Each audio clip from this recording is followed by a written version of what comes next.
আমরা এই সব গুম হওয়া, অত্যাচারিত, নির্যাতিত, এগুলো নিয়ে কোনো দলীয় রাজনীতি করতে চাই না। এ ব্যাপারে আমরা সবাই এক। আমরা ভাতা ব্যাপারে আমি নিজে সোচ্চার। আমি বারবার করে বলেছি, যদি মুক্তিযোদ্ধাদের ভাতা দেওয়া হয়, জুলাই যোদ্ধাদের ভাতা দেওয়া হয়, তাহলে গুম হয়ে পরিবারগুলোকে কেন ভাতা দেওয়া হবে না? অবশ্যই ভাতা দিতে হবে, এবং সেটা আমরা এই বাজেটেই তার প্রভিশন রাখার ব্যবস্থা করবো ইনশাল্লাহ।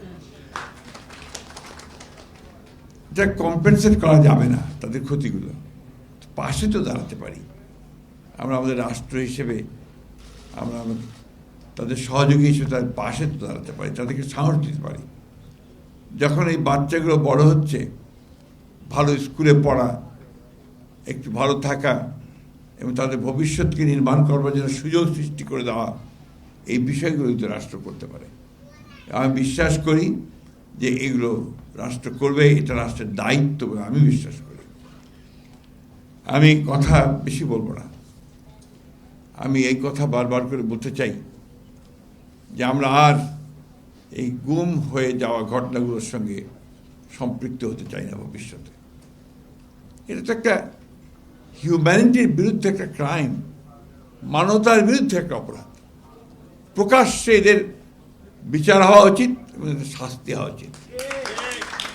আল্লাহর অশেষ রহমতে সবচেয়ে ভয়াবহ যে লোকটা, এই যে জিয়া, সে ধরা পড়েছে, তার বিচার হচ্ছে। আরেকজন ধরা পড়েছে দুবাইতে, বেনজির। তাদের যে বডি ল্যাঙ্গুয়েজ ছিল, তাদের যে অহংকার, দাম্ভিকতা ছিল, দেখুন আল্লাহ তারা ঠিক তাদেরকে আবার হাজির করছে আদালতের সামনে, জনগণের সামনে, কোর্টের সামনে। আমি বিশ্বাস করি একে একে প্রত্যেকটা ধরা পড়বে, প্রত্যেকের বিচার হবে, আল্লাহ তাআলা আমাদেরকে সেটা দেখাবেন, আমি এটা বিশ্বাস করি।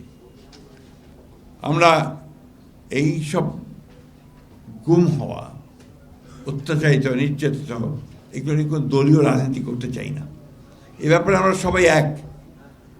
আমরা বিচার চাই, আমরা তাদের পাশে দাঁড়াতে চাই, তাদের স্বীকৃতি চাই, তাদের আইনের যে শক্তি, সেই শক্তি তাদের হাতে তুলে দিতে চাই।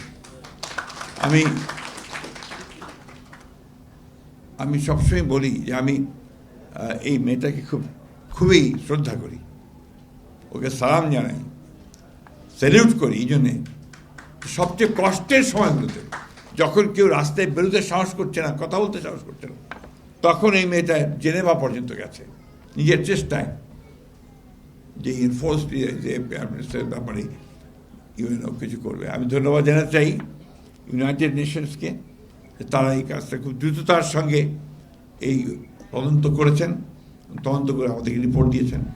আমাদের আগে মেয়েটার কথা কী নাম, হুমা খান, আমি তাকেও আজকে স্মরণ করতে চাই, মনে করতে চাই।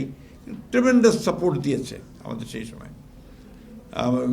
সেই সময় ইউএনডিপির যে ছিলেন আমাদের গোয়েন, উনি আমাদেরকে প্রচণ্ড সমর্থন দিয়েছেন। আমরা সাহস পেতাম তাদের সঙ্গে কথা বললে, ওই সময় আমরা সাহস পেয়েছি। আমি বিশ্বাস করি আজকে যখন এই যে মেয়েটা পাশে সামনে আছে, ওই ছোট ছোট মেয়েগুলো যখন বলে, যে বলে গেল আপনি,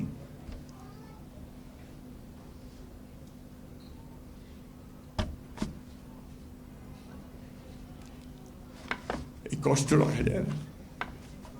আপনাদের অনেক ধন্যবাদ। শুধু এটুকু বলতে চাই, আমরা আপনাদের সঙ্গে আছি এবং এই লড়াইয়ের সংগ্রামে আমরা শেষ পর্যন্ত আপনাদের সঙ্গে থাকব। আমি বিশ্বাস করি যে ভবিষ্যতে আমাদের